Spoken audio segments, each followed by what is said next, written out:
প্রত্যেকটা কথা লাউহে মাহফুজে লেখা আছে, এমনকি আপনার কার সাথে বিয়ে হবে সেটাও, কয়টা বাচ্চা কাচ্চা হবে সেটাও।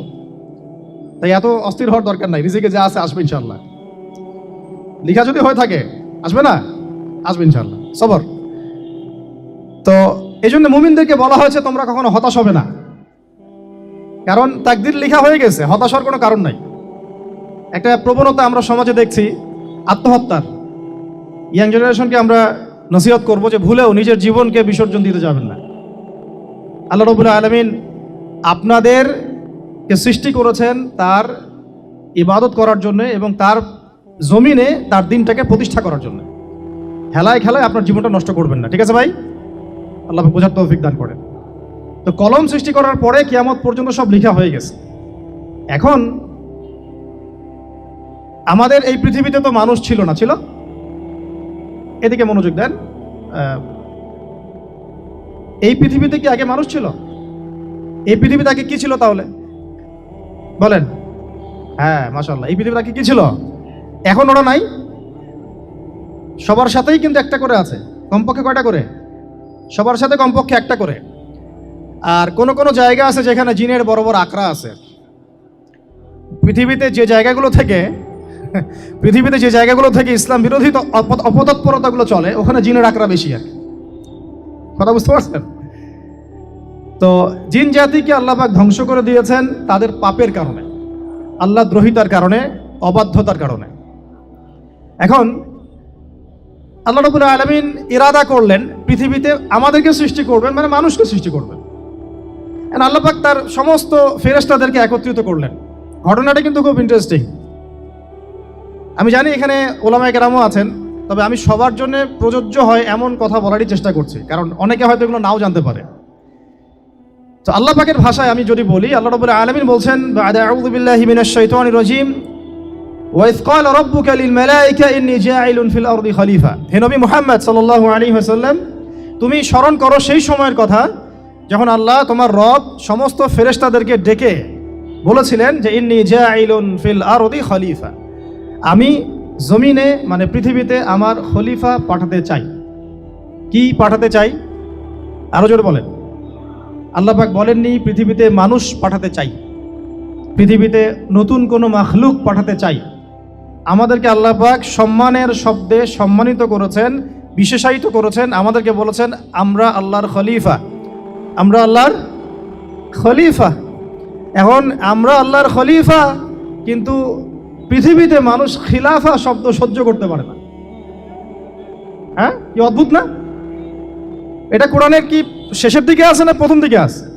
সূরা বাকারার একদম শুরুর দিকে 3, 4, 5টা পৃষ্ঠা উল্টালে দেখবেন এই একটা আছে। কোরআন তাহলে শুরু থেকে কখনো খুলেও দেখেনি সে ব্যক্তি। প্রমাণ হলো এটা যে খুলেও দেখে নাই, অথবা দেখলেও সে এড়িয়ে গেছে। আল্লাহ পাক আমাদেরকে বললেন যে পৃথিবীতে আমি আমার খলিফা পাঠাতে চাই। তাহলে আদম আলাইহিস সালামকে আল্লাহ পাক মুহাব্বতের শব্দে, সম্মানের শব্দে বিশেষায়িত করলেন কি বলে? সুবহানাল্লাহ, সুবহানাল্লাহ। আর খলিফা কাকে বলে এটা আমি আপনাদেরকে বোঝাচ্ছি একটা দোয়া থেকে। এই যে গাড়িতে করে আমরা বাসা থেকে আসলাম বা যখন কোনো সফরে যাই, আমরা একটা দোয়া পড়ি, সুবহানাল্লাযী সাখখারা লানা হাযা ওয়া মা কুন্না লাহু মুকরিনিন ওয়া ইন্না ইলা রাব্বিনা লামুনকালিবুন। এতটুকু তো পড়ি নাকি ভাই? এগুলো পড়তে হবে। বইমেলায় এসেছি শুধু লেকচার শোনার জন্য না, ছবি তোলার জন্য না। আজকে জীবনটা পরিবর্তন করার নিয়াত করে যাইতে হবে, ঠিক আছে ভাই? বই প্রকাশ করা, ছাপানো, বিক্রি করা, লেখা, এর চেয়ে বড় কথা আমার জীবনটা ইলমের আলোয় আলোকিত করা। আমি বই লিখলাম ধরেন একটা, আমার মধ্যে সেই আমল নাই, লাভ নাই? লাভ আছে? আমি বই ছাপাইছি 100, 200, 500, 1000, আমি নিজেই আমল করি না, হবে? আগে আমল জরুরি। ইলমের সাথে আমলটা খুব বেশি জরুরি। আলেম তাকেই বলা হয় যে ইলম অনুযায়ী আমল করে। তাহলে আল্লাহ পাক বলেন লিমা তাকুলুনা মা লা তাফআলুন, তোমরা এমন কথা কেন বলো যে আমল নিজেরাই করো না? কাবুরা মাকতান ইনদাল্লাহ আন তাকুলু মা লা তাফআলুন, আল্লাহর কাছে সবচেয়ে গর্হিত একটা অপরাধ, তোমরা একটা কথা বলবা কিন্তু আমল করবা না। তো দোয়াটা মুখস্থ করবেন। এই দোয়ার নিচে একটা অংশ আছে, আল্লাহুম্মা আনতা সাহিবু বিস সাফারি। আমার কথাটা শুনেন, খলিফার অর্থটা বুঝেন। অনেকে তো অনেকভাবে ব্যাখ্যা করে আর কি। আল্লাহুম্মা আনতা সাহিবু ফিস সাফারি, আল্লাহ তুমি এই সফরে আমার সাথী। সফরে বের হওয়ার সময় দোয়া পড়ছি আমরা, আল্লাহুম্মা আনতা সাহিবু ফিস সাফারি, আল্লাহ তুমি এই সফরে আমার সাথী। ওয়াল খলিফাতু ফিল আহলি ওয়া মালি, আল্লাহ আমি তো বাসায় নাই, আমার বাসার আহাল মালের খলিফা হচ্ছে তুমি আল্লাহ। তাহলে খলিফা শব্দ দিয়ে কি বুঝলেন? আল্লাহ আমার বাসার আহাল মালের খলিফা মানে কি? আমার স্থলাভিষিক্ত তুমি আল্লাহ, আমি ওখানে নাই বাসায়, আমি সফরে বের হয়ে গেছি, আমার স্ত্রী, আমার সন্তান, আমার মাল, আমার জান, এগুলোর দায়িত্ব তোমার, তুমি খলিফা। কত চমৎকার দোয়া! তাহলে পৃথিবীতে আমি আমার খলিফা পাঠাতে চাচ্ছি, তার অর্থ কি? আল্লাহ রাব্বুল আলামিন এই পৃথিবীতে আমাদেরকে তার প্রতিনিধি বানিয়েছেন। সুবহানাল্লাহ, সুবহানাল্লাহ। তাহলে আমরা নিজেদের আত্মপরিচয় ভুলে গেলাম যে আমরা আল্লাহর প্রতিনিধি পৃথিবীতে, তাই না? আমরা এখন আব্রাহাম লিঙ্কনের পূজা করতেছি। আব্রাহাম লিঙ্কনের পূজা তো বুঝেন না আপনারা, এটা হচ্ছে ওই যে সোকল ডেমোক্রেসির পূজা আর কি। আল্লাহ পাক বলছেন ওয়াল্লামা আদামাল আসমাআ কুল্লাহা, আল্লাহ বলছেন আমি আদমকে এই মহাবিশ্বের যত নাম আছে, নাউন্স, ইসম, সব শিক্ষা দিয়েছি। সুবহানাল্লাহ। এই মহাবিশ্বের যত নাউন্স, নাম, এখানে ইসম শব্দের অর্থ কিন্তু জ্ঞান। ইসম মানে কি? এখানে জ্ঞান। মহাবিশ্বের যে জ্ঞানগুলো আছে, এই জ্ঞানগুলো আল্লাহ পাক আমাদের আদি পিতাকে শিক্ষা দিয়েছেন। আমাদের আদি পিতাকে আল্লাহ নিজে শিক্ষা দিয়েছেন। সৃষ্টিগতভাবে আমরা জ্ঞানী ছিলাম না, আল্লাহ পাক আমাদেরকে জ্ঞান শিক্ষা দিয়েছেন। আমরা ফিলোসফির বইগুলো খুললে দেখবেন ওখানে বুদ্ধিবাদ নামে একটা মতবাদ আছে। মানে তারা বলে যে মানুষ সৃষ্টিগতভাবেই একজন বুদ্ধিদীপ্ত প্রাণী। এটা ভুল কনসেপ্ট। সৃষ্টিগতভাবে আমাদের মধ্যে জ্ঞান ছিল না, আল্লাহ পাক আমাদেরকে জ্ঞান শিক্ষা দিয়েছেন। কথা বুঝতে পারছেন? একটা মতবাদ তাদের আছে অভিজ্ঞতাবাদ, মানে মানুষ অভিজ্ঞতা থেকেই শিখে। আরেকটা আছে সমন্বয় মতবাদ, আপনারা তো এগুলো অনেকে পড়েছেন হয়তো। এর বাইরে যে একটা মতবাদ আছে যে আল্লাহর পক্ষ থেকে ওহী ভিত্তিক মানুষ জ্ঞান শিখে, এই মতবাদ কোনো দার্শনিকের বইয়ে স্থান পেল না। কি আফসোস, কি আফসোস! অথচ মুসলিম ঘরের দার্শনিক তারা। আমরাও পড়েছি ভাই 4 বছর এই কারণে গেলে। কি আফসোস! আল্লাহ পাকের ওহীর পক্ষ থেকে যে জ্ঞান আসতে পারে, এইটা কনসেপ্টই নাই। অথচ এখানে কোরআনে আল্লাহ পাক বলছেন ওয়াল্লামা আদামাল আসমাআ কুল্লাহা, আমি আল্লাহ আদমকে সমস্ত নাম শিক্ষা দিয়েছি। সুবহানাল্লাহ। এরপরে এই যে জ্ঞান আদম আলাইহিস সালামকে আল্লাহ পাক শিক্ষা দিলেন, এর ফলশ্রুতিতেই আল্লাহ পাক বললেন যে ওয়াইজ কুলনা লিল মালাইকা উসজুদু লি আদম, হে ফেরেশতারা তোমরা এখন আদমকে সিজদা করো। কি? ফেরেশতাদেরকে দিয়ে আল্লাহ পাক আমাদের পিতাকে সিজদা করালেন কিসের মানদণ্ডে? কিসের কারণে? জ্ঞানের কারণে। জ্ঞানের কারণে ফেরেশতাদেরকে আল্লাহ পাক বললেন যে এই নামগুলো বলে দাও তো তোমরা। তারা বলতে পারলো না। তারা বলল লা ইলম আল্লাহুম্মা লা ইলমা লানা ইল্লা মা আল্লামতানা, আল্লাহ আমাদের তো সেই জ্ঞান নাই, শুধু ওইটুকু জ্ঞান আছে যা আপনি আমাদেরকে শিখিয়েছেন। তখন আল্লাহ পাক বলেছিলেন যে আমি যা জানি তোমরা তা জানো না। আমি কি বলি নাই যে আমি আসমান জমিনের গায়েবের সব খবর জানি? তখন আল্লাহ বললেন যে তোমরা সবাই সিজদা করো আদমকে। তাহলে আমাদের পিতাকে খলিফা করা হলো, জ্ঞান শেখানো হলো, আল্লাহ পাক নিজে শেখালেন, ফেরেশতা মণ্ডলীদের দিয়ে সিজদা পর্যন্ত করালেন। কিসের মানদণ্ডে? আরো আসতে বলেন।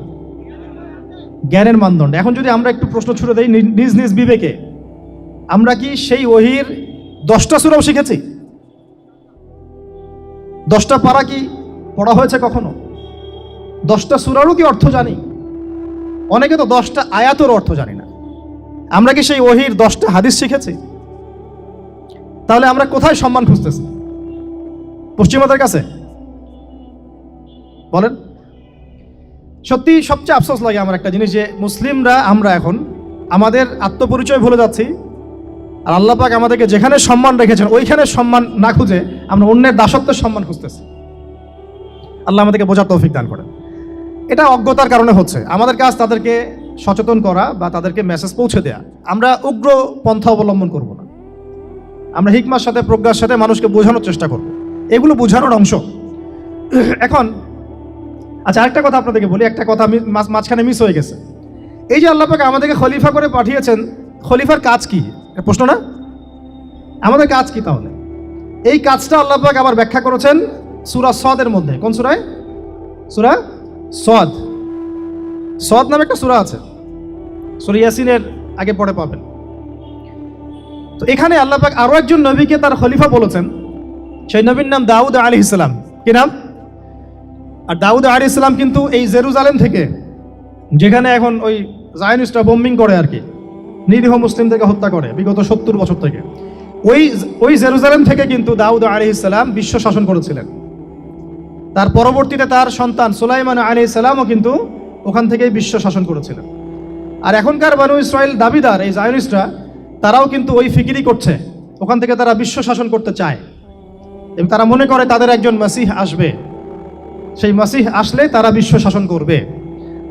আমরা সেই মাসিহের নাম জানি মাসিহুদ দাজ্জাল। কি নাম?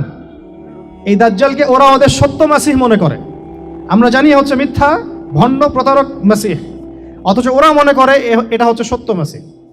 এই জায়গায় তারা ধোঁকা খাচ্ছে।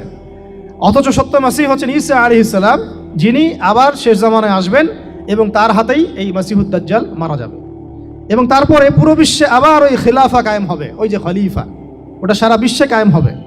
এই টাউন হলও বাদ যাবে না ইনশাআল্লাহ। এটা মানুষ মানতে চাচ্ছে না, কিন্তু মানুষ না মানলে কি, আল্লাহ পাকের নকশায় সব আঁকা আছে কখন কি হবে।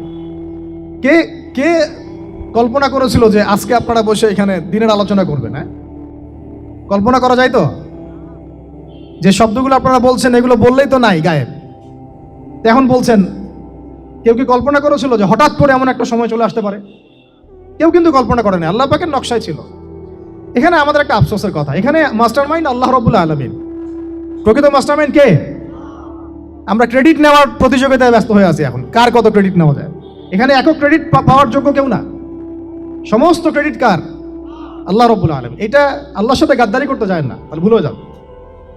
কারণ আমি বারবার বলেছি আপনাদেরকে, কোরআন থেকে একটা শিক্ষা আমরা শিখেছি, একটা কম যখন মাজলুম থাকে, দুর্বল মাজলুম জুলুমের শিকার হচ্ছে, আল্লাহ পাক সেই কমটাকে বাঁচান, কোনো না কোনো একজন ত্রাণকর্তাকে পাঠান, কোনো একটা সূরতে আল্লাহ পাক সেই কমকে বাঁচায় দেন। আবার যদি এই নিয়ামতটা পাওয়ার পরে ওই কম আবার এই জুলুম শুরু করে, আবার আল্লাহ দ্রোহিতা শুরু করে, আল্লাহ পাক তার চেয়ে বড় জালেম চাপাই দিবে। কথা বুঝতে পারছেন? আল্লাহর সাথে গাদ্দারি করতে চাই না, আল্লাহ পাক আমাদেরকে বোঝার তৌফিক দান করেন। এখন খলিফার কাজটা কোথায় পাবেন, কোন সূরায় ভাই বলেন? সূরা সাদে আল্লাহ পাক দাউদ আলাইহিস সালামকে খলিফা সম্বোধন করে বলছেন, ইয়া দাউদ, কি চমৎকার আহ্বান, ইয়া দাউদ, হে দাউদ, ইন্না জাআলনাকা খলিফাতান ফিল আরদ। দেখো আমি আল্লাহ তোমাকে পৃথিবীতে খলিফা করেছি। কি করেছি? খলিফা করেছে। তোমার কাজ কি শোনো, ফাহকুম বাইনান নাসি বিল হক। বোঝার চেষ্টা করেন একজন খলিফার কাজ কি। খলিফা মানে আল্লাহর প্রতিনিধি, জমিনে যে দায়িত্বশীল, অন্য মানুষের উপরে যে দায়িত্বশীল, তার কাজ ফাহকুম বাইনান নাসি বিল হক, মানুষের মাঝে ন্যায় বিচার প্রতিষ্ঠা করবে, এটা তোমার কাজ। তাহলে এখন যারা আমরা এই জায়গায় আছি বা ভবিষ্যতে আসব, আরও কাল আগাতে থাকবে, সময় আগাতে থাকবে, নতুন নতুন নেতৃত্ব আসবে, সবার ফাংশন একটাই, ফাহকুম বাইনান নাসি বিল হক। আমাদের কাজ হবে মানুষের মাঝখানে কি করা, ন্যায় বিচার, বিচার ফয়সালার ক্ষেত্রে ইনসাফ করা, ন্যায় বিচার করা। তো ন্যায় বিচার তো এখন জাদুঘরে আছে নাকি? হ্যাঁ, কোনো কোনো ক্ষেত্রে আমরা চাই না যে ন্যায় বিচার জাদুঘরে যাক, আমরা চাই আবারও ন্যায় এবং সাম্যের সমাজ প্রতিষ্ঠা হোক। ইনশাআল্লাহ এরপর থেকে আমরা কোনো অন্যায় সহ্য করব না। ইনশাআল্লাহ এরপর থেকে আমরা কোনো জল্লাদতন্ত্র কায়েম করতে দিব না। আমাদের যা আছে তাই নিয়ে প্রতিবাদ হবে ইনশাআল্লাহ।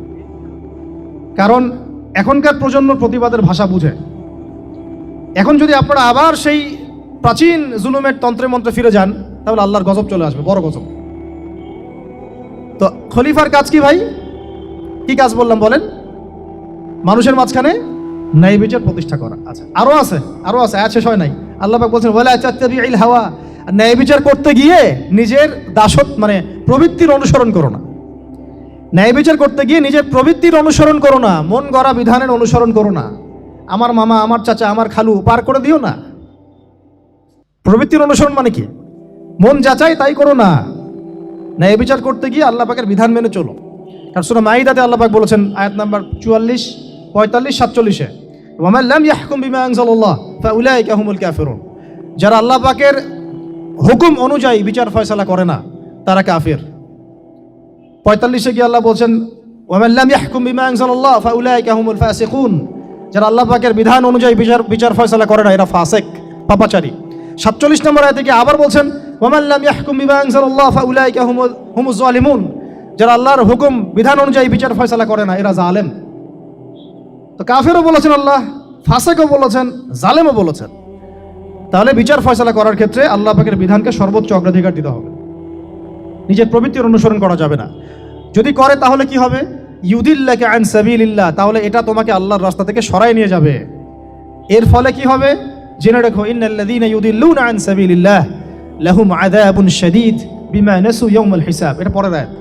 নিশ্চয়ই যারা আল্লাহ পাকের সরল পথ থেকে বিচ্যুত হয়ে গেছে তাদের জন্য কাল কিয়ামতের মাঠে আছে আযাবুন শাদীদ। আযাবুন শাদীদ মানে কঠিন কঠিন যন্ত্রণাদায়ক শাস্তি, এই কারণে যে তারা কিয়ামতের দিনটাকে ভুলে গিয়েছে। শাদীদ এর অর্থটা কি এটা বোঝার জন্য আপনাকে সূরা হাদীদ পড়তে হবে। কোন সূরা? আসলে কোরআনের আয়াতগুলো হচ্ছে আকাশের তারার মতো। তারা দেখবেন আকাশের, তারা দেখাও সুন্নত। ইসলাম তো রসকসহীন ধর্ম না রে ভাই, সবকিছুই আছে এখানে। আসলে আমরা জানি না বলে আমরা মনে করি যে এখানে কোনো বিনোদনই নাই, তাই না? এই গান বাজনা না করলে কি হয়, মন শান্তি হয়, এরকম একটা ভাব। যদি আপনি কোরআনের ভিতর ঢুকে যান, আপনার হৃদয়ে এমন নূর আসবে, এমন তৃপ্তি আসবে যে ওগুলো আপনার শুনতে ইচ্ছা করবে না, আপনি কান বন্ধ করে ফেলবেন, নিজেই বলতেই হবে না।